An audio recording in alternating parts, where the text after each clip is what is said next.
बच्चों, तो इंक्रीजिंग और डिक्रीजिंग फंक्शन का एक और वीडियो जिसमें आज हम 2-3 न्यूमेरिकल कवर करेंगे। और इसके पिछले वाले वीडियो में हमने कॉन्सेप्ट दिया था कि इंक्रीजिंग फंक्शन और डिक्रीजिंग फंक्शन क्या होती है, और ये बताया था कि इंक्रीजिंग फंक्शन और डिक्रीजिंग फंक्शन को हिंदी में क्या बोलते हैं, वर्धमान और हास्यमान बोलते हैं। और आज की जो क्लास रहेगी, खास करके आज की जो वीडियो रहेगी, उसमें 2-3 न्यूमेरिकल्स करेंगे बोर्ड एग्जाम में आए हुए। मतलब बोर्ड एग्जाम के पर्सपेक्टिव से ये काफ़ी इंपॉर्टेंट सेशन रहने वाला है। तो बिना देर के स्टार्ट करते हैं आज की कहानी। मेरा नाम है दिवेश, हमारा और आपका प्यारा सा चैनल मैथ्स। अच्छा, एक बात और बता दें, अभी फिलहाल हम इंक्रीजिंग और डिक्रीजिंग फंक्शन पढ़ रहे हैं। इंक्रीजिंग और डिक्रीजिंग फंक्शन के बाद हम पढ़ेंगे क्या, मीन वैल्यू थ्योरम्स और लैग्रेंजेस मीन वैल्यू थ्योरम। काफ़ी इंपॉर्टेंट है। और हालांकि सीबीएसई क्या किया हुआ है कि एनसीईआरटी से इस बार के सिलेबस में मीन वैल्यू थ्योरम को हटा दिया गया है, लेकिन कंपटीशन पॉइंट ऑफ व्यू से मीन वैल्यू थ्योरम और Lagrange's theorem competition point of view से बहुत इंपॉर्टेंट है, तो उसको कवर करेंगे। भाई मैं पहले से बता रहा हूँ, ये जो चीज़ मैं पढ़ा रहा हूँ वो बोर्ड्स के लिए भी है और जो जेईई मेंस के लिए तैयारी कर रहा है उसके लिए भी है। फाउंडेशन है, फाउंडेशन का मतलब बेस क्लियर हो जाएगा इससे। इसके बाद कुछ दिन बाद फिजिक्स भी स्टार्ट करेंगे। हालांकि ये बात बहुत पहले बोला था कि फिजिक्स भी पढ़ाएंगे, पढ़ा नहीं पा रहे हैं, उसके पीछे का कुछ रीज़न है। खैर छोड़ते हैं बकवास बातें। तो आज के क्वेश्चन आपके सामने मैं लिखा हूँ कि find the intervals in which the function f is given by fx is equals to sin x plus cos x, और x की वैल्यू 0 और 2 पाई के बीच में है। अच्छा, यहाँ पे लिखा है 0 is less than or equal to x is less than or equal to 2 pi. Is increasing और डिक्रीजिंग, की इंक्रीजिंग है मतलब वर्धमान है कि डिक्रीजिंग है। डिक्रीजिंग का मतलब होता है हास्यमान, मतलब ये वर्धमान है कि हास्यमान है, बढ़ रहा है कि घट रहा है 0 से 2 पाई के इंटरवल में। अच्छा, कैसे सॉल्व करेंगे, फिर से बता रहे हैं कि जब भी हमको इंक्रीजिंग और डिक्रीजिंग फंक्शन चेक करना हो, क्या हम करते हैं, पहली पॉइंट कि जो गिवन फंक्शन है y is equals to F X, इसका हम फर्स्ट डेरिवेटिव करेंगे। अच्छा, फर्स्ट डेरिवेटिव बोले तो पहली बार एक बार हम इसका क्या करेंगे, डिफ्रेंशिएशन करेंगे, अवकलन करेंगे। तो डिफ्रेंशिएशन करने के बाद हमें क्या मिलेगा, y dash is equals to F dash X हो जाएगा। ठीक, इसके बाद हम क्या करेंगे, इसके बाद हम F dash X is equals to 0 करेंगे। मतलब हमें फाइंड आउट करना पड़ेगा क्रिटिकल पॉइंट।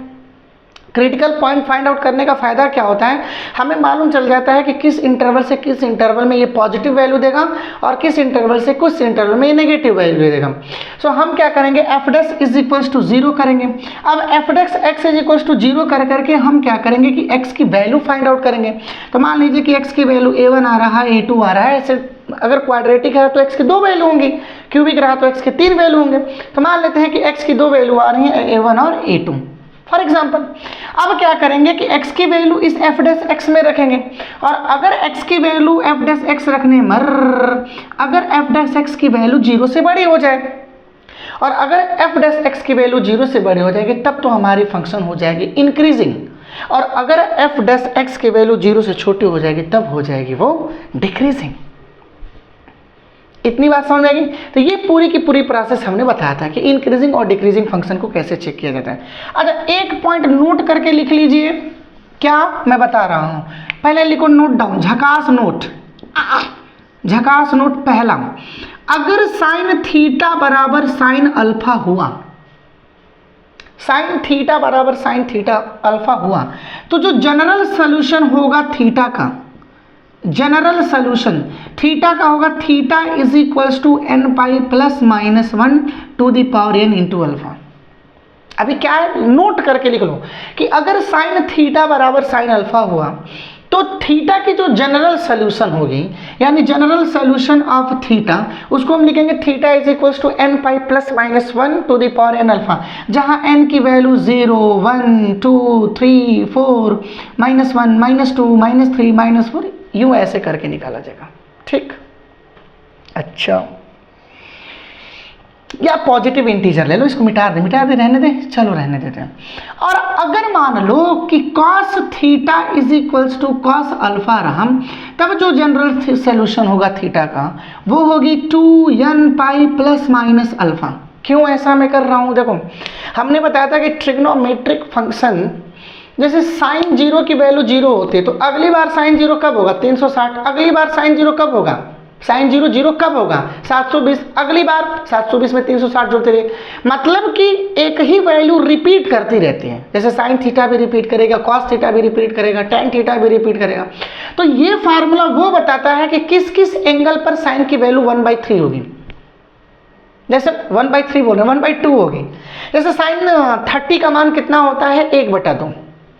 तो फिर अगर पता करना होगा कि साइन कितने डिग्री की वैल्यू 1/2 होगी, तो ये फार्मूला है। वैसे सोच सोच के कितना करेंगे, यहाँ पे खट से n की वैल्यू रखेंगे, निकलता रहेगा।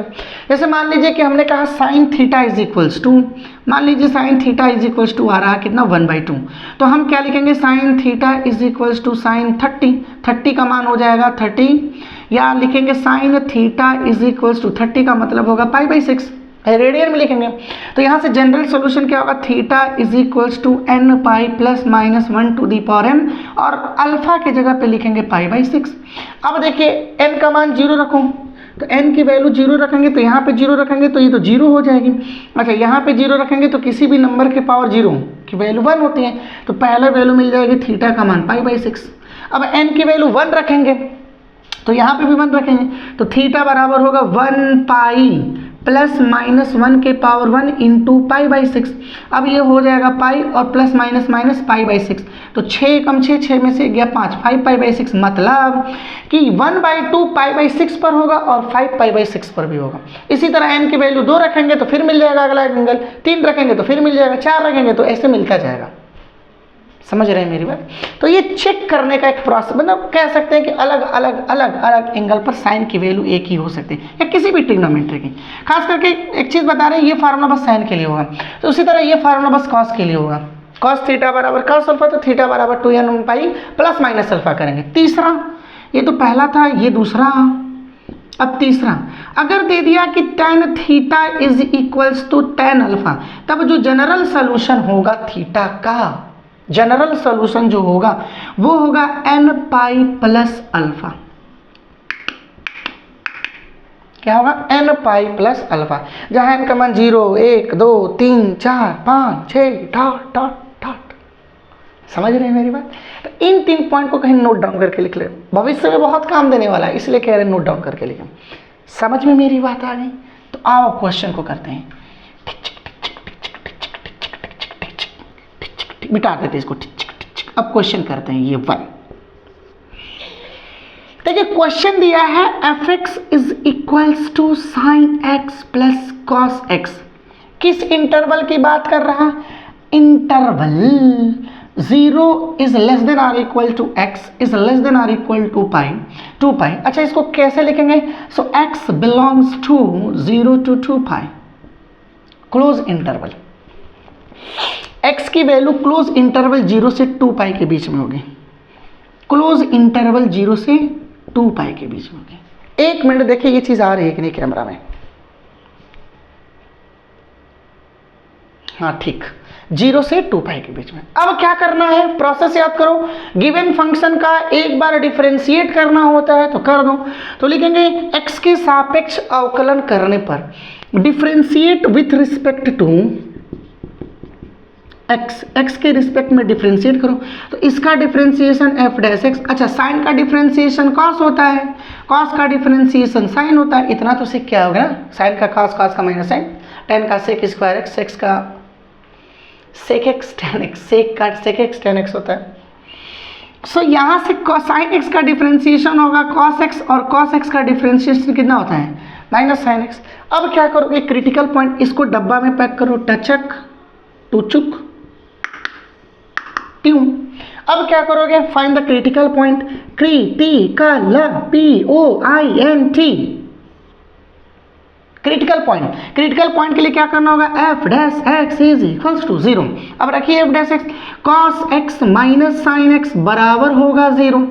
अब क्या करो, साइन एक्स को होने फेंको तो निकल करके आएगा कॉस एक्स बराबर साइन एक्स है। अब इसको बटा में भेजो खचक, तो जब ये कॉस बटा में जाएगा तो 1 बराबर साइन एक्स अपान में कॉस एक्स होगा। देखो ना, यहाँ से कॉस एक्स बटा में जाएगा, यहाँ से 1 मिलेगा। अब साइन एक्स बटा कॉस एक्स को तुम लिख सकते हो tan X, so tan X is equals to कितना होगा 1। tan कितने का मान 1 होता है, 45 degree, pi by 4। So you will write tan X is equals to tan pi by 4, pi by 4। tan कितनी डिग्री की वैल्यू 1 होती है, पाई बाई 4। तो अब जनरल सोल्यूशन निकाले तो tan का जनरल सोल्यूशन क्या होता है, थीटा बराबर n पाई प्लस अल्फा। तो यहाँ से x बराबर कितना होगा, n पाई प्लस अल्फा, तो अल्फा की जगह पर पाई बाई 4। क्या बात है, क्या बात है, क्या बात है सर। अब हमें क्या करना है, क्रिटिकल पॉइंट निकालना होगा। तो n की वैल्यू पारा पारी रखें, तो n की वैल्यू पहले 0 रखो, सो n बराबर 0, तो n का मान 0 रखेंगे तो x बराबर कितना होगा, पाई बाई 4। अब क्या करेंगे, दूसरे बार n बराबर 1 रखो, तो यहाँ पे 1 रखेंगे, 1 रखेंगे तो पाई 1 जा पाई, तो x की वैल्यू हो जाएगी पाई प्लस पाई बाई 4।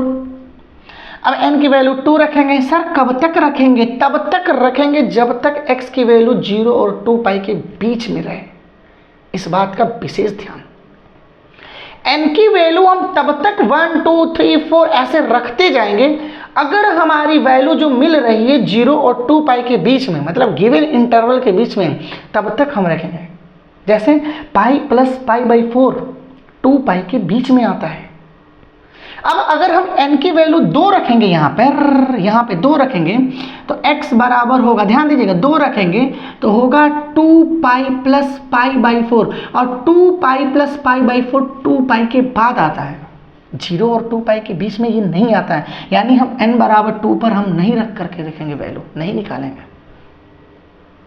यानी हमारे पास 2 पॉइंट मिल गया, एक मिल गया पाई बाई 4 इन दोनों के बीच में आएगा, और एक मिल गया 5 पाई बाई 4, कहाँ गया 4 एकम 4, 4 और एक मिलकर कितना होगा 5, एक मिल गया 5 पाई बाई 4, 0 2 पाई के बीच में होता है। ये ज़्यादा हो गया 2 पाई से, देखिए ना 2 पाई में जोड़ रहा हूँ पाई बाई 4, इसलिए ये वैल्यू नहीं रखेंगे, इसलिए इसको मिटार दे दें।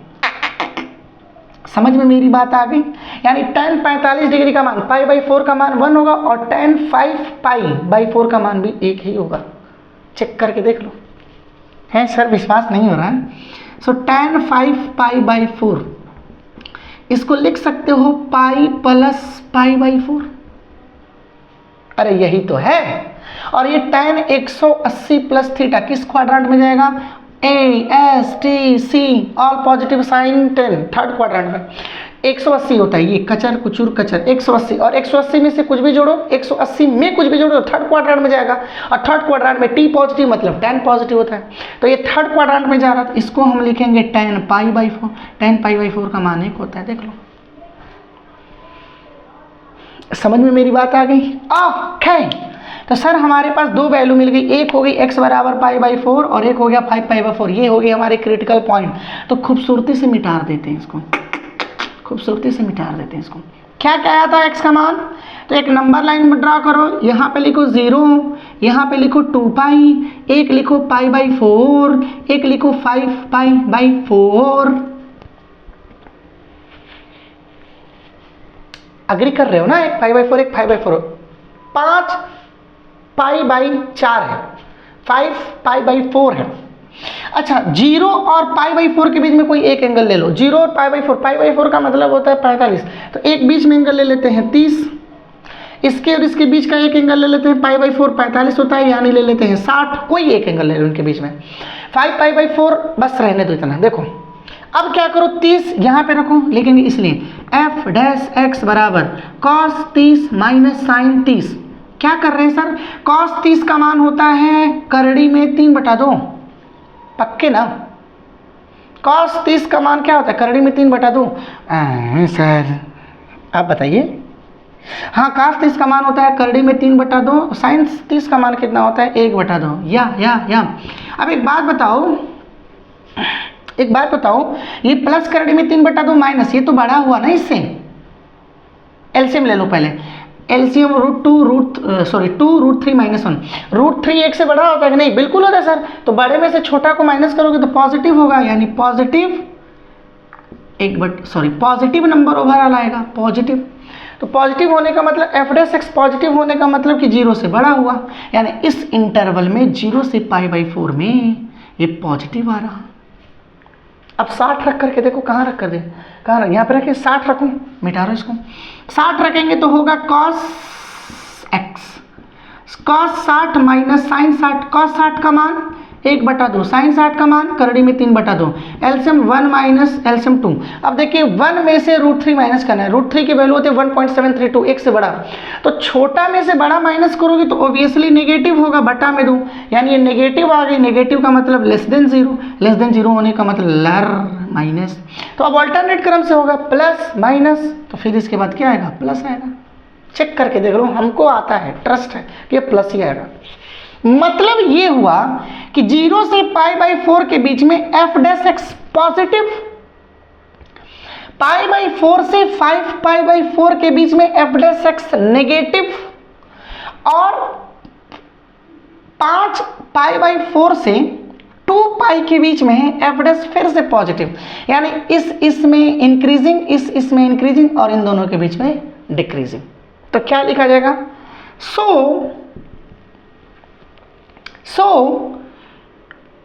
fx is equals to sin x plus cos x is increasing, माने वर्धमान, किस इंटरवल में? In the interval 0 to π/4। अच्छा, यहाँ पे मैं ओपन लगाया हूँ, क्यों? देखो अगर यहाँ पे 0 रख दोगे तो कितना होगा? cos 0 का मान 1,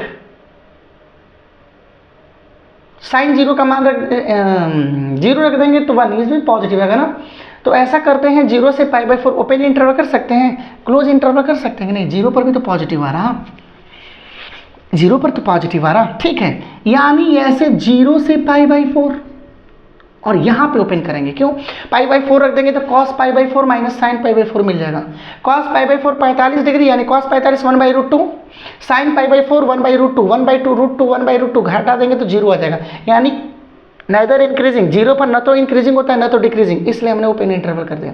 और 0 रख देंगे यहाँ पर, तो 0 रखेंगे तो cos 0 का मान 1, 0 रखेंगे तो sin 0 का मान 0, तो 1 माइनस 0 1 ग्रेटर देन 0 आ गया, तो मिल तो रहा, 0 नहीं आ रहा। यूनियन 5π/4, यहाँ पे 5π/4 रखें तो कितना होगा? 45 डिग्री ना, 5π/4 रख कर देख लो। सो लिखेंगे cos 5π/4 यानी pi plus π/4 minus cos 180 minus theta π/4 कितनी होगी? -1/√2। अच्छा, यहाँ से निकाल दो साइन 5π/4, तो 5π/4 को लिखेंगे साइन पाई प्लस π/4, किस में जा रहा? थर्ड क्वाड्रेंट में ये भी नेगेटिव, तो इसकी जगह पे लिखेंगे -1/√2 और इसके जगह पर भी लिखेंगे -1/√2, तो माइनस माइनस प्लस कैंसिल हो जाएगा। यानी यहाँ पे ओपन इंटरवल कचर 5π/4 और ये 2π की बात करो तो cos 2π का मान हो जाएगा 360 डिग्री का मान हो जाएगा कितना? 1, यानी यहाँ पे ओपन इंटरवल 2π, क्लोज इंटरवल 2π। तो इसमें ये इंक्रीजिंग हो जाएगी और इस इंटरवल में एंड π/4 से लेकर के 5π/4 के बीच में नेगेटिव आ रहा, इसलिए इस इंटरवल में डिक्रीजिंग होगा, इस इंटरवल में ये डिक्रीजिंग होगा। आई बात समझ में? कैसे प्रश्न को डील करना है, किसी क्वेश्चन दिए गए क्वेश्चन को कैसे डील करना है? ऐसे डील करना है सर। कुछ सर समझ में आ रही बात, कुछ आ रही। देखिए, प्रैक्टिस करते रहिए, practice makes a man perfect. अभ्यास एक आदमी को पूर्ण बना देता है। प्रैक्टिस करते रहिए। देखते हैं ना, पत्थर के ऊपर अगर मान लीजिए कि एक रस्सी को ऐसे घींच रहे हैं, लगातार घिसते रहे, पत्थर कट जाता है। ये होती है, निरंतर प्रैक्टिस करते रहो, करते रहो, जरूर आ जाएगा, परफेक्ट हो जाओगे। पानी पत्थर पे गिरेगी, लगातार गिरती रही, वही पत्थर कट कर सैंड बालू बन जाता है। प्रैक्टिस करते रहिए। मिटा दें इसको। पूरी अच्छे से समझ में आ गई? ओके, एक क्वेश्चन और कर देते हैं। जब भी इंक्रीजिंग और डिक्रीजिंग का कोई प्रॉब्लम आए मेरे बच्चे, जैसे मैं बताया हूं वैसे ही बिल्कुल डील करना। एक क्वेश्चन और करा देते हैं। क्वेश्चन नंबर 2 कह रहा है कि y is equals to sine 3x और x belongs to 0 to π/2। Check कर रहा है कि किस इंटरवल में ये इंक्रीजिंग फंक्शन है और किस इंटरवल में ये डिक्रीजिंग फंक्शन है। y is equals to sine x दे दिया, y is equals to sine 3x, x belongs to 0 से π/2। करना है कुछ नहीं, वही करो। क्या? डिफ्रेंशिएट करो। So differentiate with respect to x। y का डिफ्रेंशिएशन dy/dx। अच्छा, साइन 3x का अवकलन cos 3x इंटू 3 करोगे ना। साइन 3x का अवकलन क्या होता है? अरे साइन x का अवकलन क्या होता है? साइन x का अवकलन होता है cos x। तो साइन 3x का अवकलन कितना होगा? cos 3x। ठीक, ओके, इतना हो गई। अब यहां से क्या करो तो 3 बाहर निकलेगा, 3 cos 3x यानी dy/dx इज इक्वल टू कितना होगा? 3 cos 3x। हो सकता है सवाल में cos 3x दे दे, cos का अवकलन -3 sin 3x हो जाएगा, cos 3x का। अब हमको फाइंड आउट करना होगा क्रिटिकल पॉइंट। अच्छा, क्रिटिकल पॉइंट के लिए क्या करना होगा? So dy/dx should be equal to 0। बोलो yes sir. dy/dx should be equal to 0। तो dy/dx 0 यानी 3 cos 3x is equals to 0। So cos 3x is equals to 3 0 में जाएगा तो 0। अच्छा, cos कितने का मान 0 होता है? तो लिखोगे cos 3x is equals to cos कितने का मान? π/2। अरे cos 90 का मान 0 होता है। हाँ सर, cos 90 का मान 0 होता है, सही बता रहा हूँ ना? हाँ बिल्कुल। अब जनरल सोल्यूशन लिखो तो क्या होता है cos का? cos theta is equals to cos alpha. तो theta is equals to 2n pi plus minus alpha रखिए। So 3x is equals to 2n pi plus minus और अल्फा की जगह पे π/2। तो यहाँ से x की वैल्यू क्या होगी? बटा में भेजो 3 को। सो 2n पाई बटा में 3 प्लस माइनस पाई, ये जब बटा में आएगा तो 3 दूनी की कितना हो जाएगा? 6। अब n का मान पहले 0 रखूं, तो n का मान 0 रखेंगे तो ये तो पूरी कहानी खत्म। सो n इज इक्वल्स टू 0 पर x का मान होगा π/6। π/6 इन दोनों के बीच में आता है? बिल्कुल आता है, बिल्कुल आता है सर। फिर इसके बाद n का मान 1 रखो, तो 1 यहाँ पे रखेंगे। अच्छा, पॉजिटिव साइन ले लो, n का मान 1 रखो और पॉजिटिव साइन ले लो। तो n का मान 1 रखेंगे तो ये होगा 2π/3 और प्लस पॉजिटिव साइन है π/6, एलसीएम होगा 6, 3 2 दूना के 4 पाई प्लस 1, तो 4 और 1 मिलके होगा 5π/6। 5π/6 इसके ऑनवर्ड हो गया, 90 से बाहर गया। रख करके देख लो पाई का मान कितना होता है? 5π/6। पाई का जगह पे 180 कटा दो, 30 30 5 150 गया, यानी हम 1 नहीं रखेंगे। अच्छा, माइनस हम रख करके देखें तो, माइनस रख के देखो तो, सो 2π/3 माइनस π/6 माइनस में, तो ये हो जाएगा 6 और 4π माइनस पाई, तो ये कितना हो जाएगा?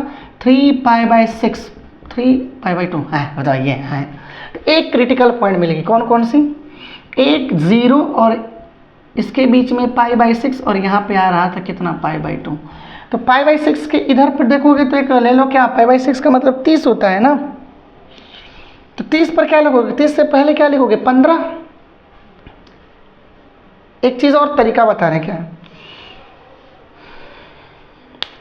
देखिए 0 से π/2 के बीच में, यानी 0 से 90 के बीच में cos की वैल्यू पॉजिटिव होती है।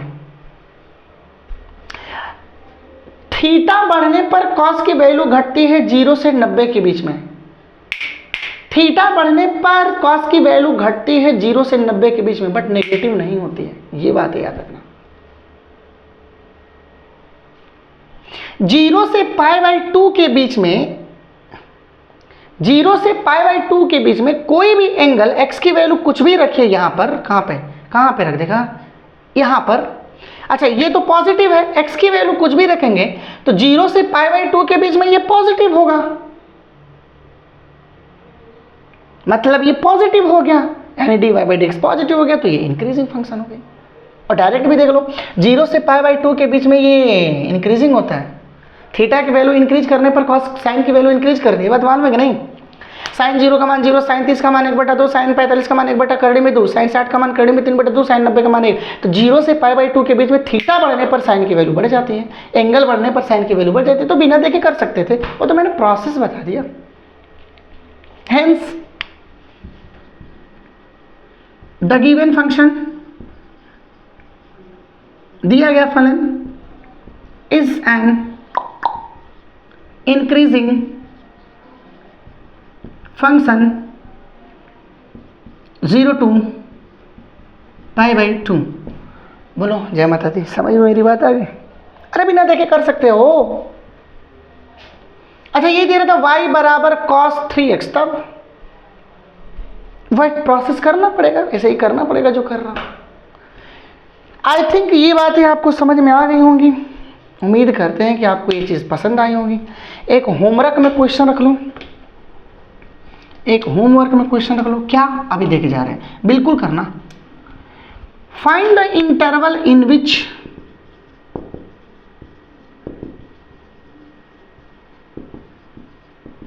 पिछली सी बातें जो करती। Find the interval in which fx is equals to log 1 plus x minus x upon 1 plus x is increasing and decreasing।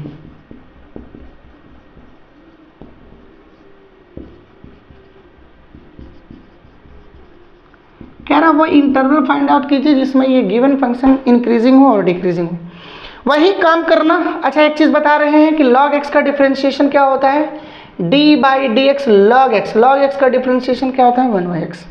ये चीज हमने बता दिया, कर क्या ना। तो आज की कहानी यहीं पे समाप्त करते हैं। All the very best.